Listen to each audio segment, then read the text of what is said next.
Hello Scrappy Peeps, Suzanna here today for the Scrap Room, and I'm working with the Pretty Little Studio Wildflowers collection from the Flavor of the Month kit. So with the Flavor of the Month kit, you are going to get 3 pieces of pattern paper. So this is each of the double-sided sides of the pattern paper that come with the Flavors of the Month kit. And then you are also going to get a selection of ephemera. So the ephemera pieces are going to vary, as well as some, what else are you going to get? So it's a mix of the floral, the icons, and the labels, and the tab cuts. That's going to vary, as well as some punch out tabs. And then you're also going to get 2 pieces of cardstock. This is the pattern paper add-on and the embellishment add-on that also are available for an additional cost. And so those are both sides of the piece of paper that coordinate with the kit, and that is the add-on that I am going to totally use those stitch stickers. I absolutely love them. So from my stash, I'm going to start with a piece of white cardstock because I like white cardstock. That's all I'm going to say. And so I know I want to use this rainbow. And in the past, I have done something very similar to what I'm going to do here. So I'm going to cut all of the rays of the rainbow out, and I'm going to rearrange the rainbow. I believe the collection that I used was the Vicky Bouton, also from the Scrap Room. And so I'm going to cut each of those rays out. Originally, I was going to actually just use the rays as they are and keep them intact. I thought that maybe I might stitch them and then distress the edges, but it looks too much like an ultrasound, sort of that arc that they use, and I was not pregnant, and I have no desire to be pregnant anytime soon, or anytime again. I'm done. I've had my babies. But I was visiting a friend who actually used to babysit for me for my kids, and she has had her first baby, and so that is what these photos are of. I have not seen Brandy in a super long time. So it was super awesome to have the excuse to catch up with her and meet her new little guy. And that's what the title of this is going to be Meeting Hudson.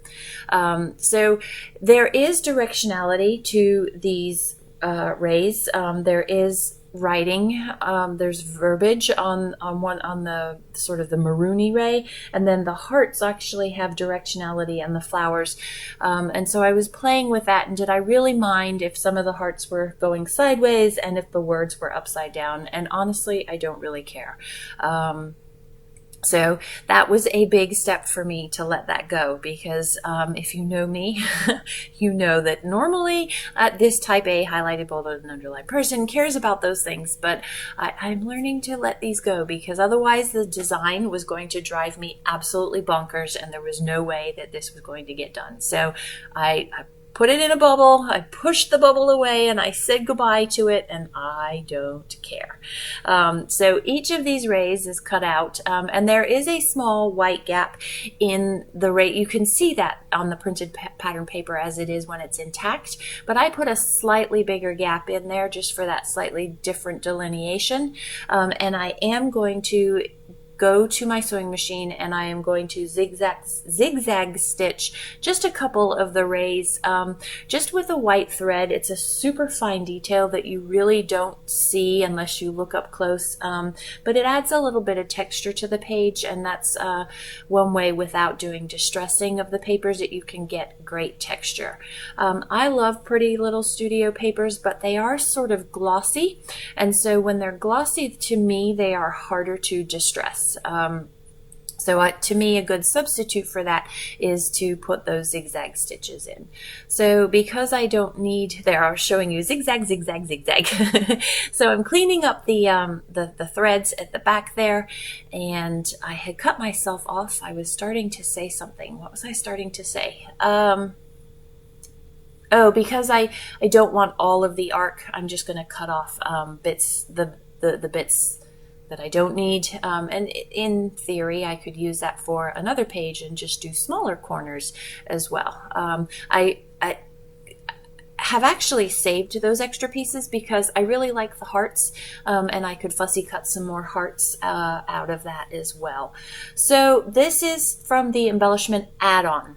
So if you just subscribe to the kit itself, I highly recommend the add-ons. I like the embellishment add-ons and the patterned paper add-ons because they give me some added, they grow the selection just a little bit more, and it gives me more variety and more options. So I skipped ahead. You did not need to see. I'm not putting the full strips down. I'm trying to use each of the 4 colors and different stitches as it goes around the border, and I like the way that that finishes off the border of the layout there.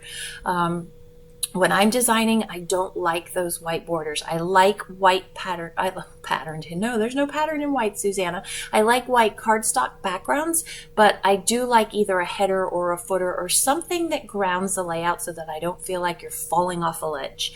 And so I like the way that those strips are able to provide that finishing touch for me and give it some finality per se. So I am just going to shuffle around the ephemera that came with my particular kit. Remember, every kit is going to be slightly different because you're going to have one pack of ephemera, or actually in this case it's like 3 different pieces of packs that you're going to get your selection of. So with the kit came, or my particular kit came, that big heart. You can see the maroon heart. And then I thought, well, I can put more hearts if I just fussy cut some of these off of the back side. And so that is what I'm going to do. And again, I will skip through this. Fussy cutting is dead easy. Move your paper and close your scissors. That's how you're going to get the cleanest cuts. And so I cut out 3 of those so that I have a few more hearts in the page, and then I'm going to sprinkle that throughout the layout, again, just to add splashes of color, some visual interest, and there really isn't a lot in the way of needing to balance lights and darks because a lot of this is light. The dark that exists there, it could be the maroon and that the darker blue in my lab coat. I forgot to take my lab coat off when I got there. I had gone straight from work and taken lunch, and I don't know, I'm just so used to wearing it. It's part of my daily uniform when I go to work. But because those photos move across the page, really there isn't a lot, and then you've got a lot of that white space in the tops and bottoms, those diagonal corners. I felt like it was balanced and I didn't need to put anything darker there to provide that balance to it. So I have figured out a configuration of how I like this, and normally I wouldn't put that other photo, the 3x4, askew like that, but I actually liked it askew with those rays turned to the way that they were because it has a very soft feel and it doesn't have that grid-like rigid feel that I normally put on a layout. There's something about the softness of those flowers, the softness of the colors, that allowed me to put that photo at a slight angle in order to provide a cohesive whole and not have it seem off balance there. So my never-ending roll of double-sided tape, it continues to serve me well, and so I'm using that to pop a few of the hearts that I fussy cut up off the page. So there is a visual triangle that is going to go from between the photos, the top in the middle, over to the left photo, and then down to the bottom of the page where the date is going to be. I am going to fussy cut, like I said, a smaller heart that mimics that small yellow heart right there, the same shape. I'm going to just trace that and put that off camera. You'll see that in the bottom right. It just felt like it needed a little bit something more to tie that together along with that circle that is in the ephemera pieces. So these are the close-ups. Enjoy the close-ups. If you have any questions about subscriptions to the Scrap Room, please don't hesitate to leave them in the box down below. Thanks for stopping in today. I hope you are doing well. Come back again soon. Take care.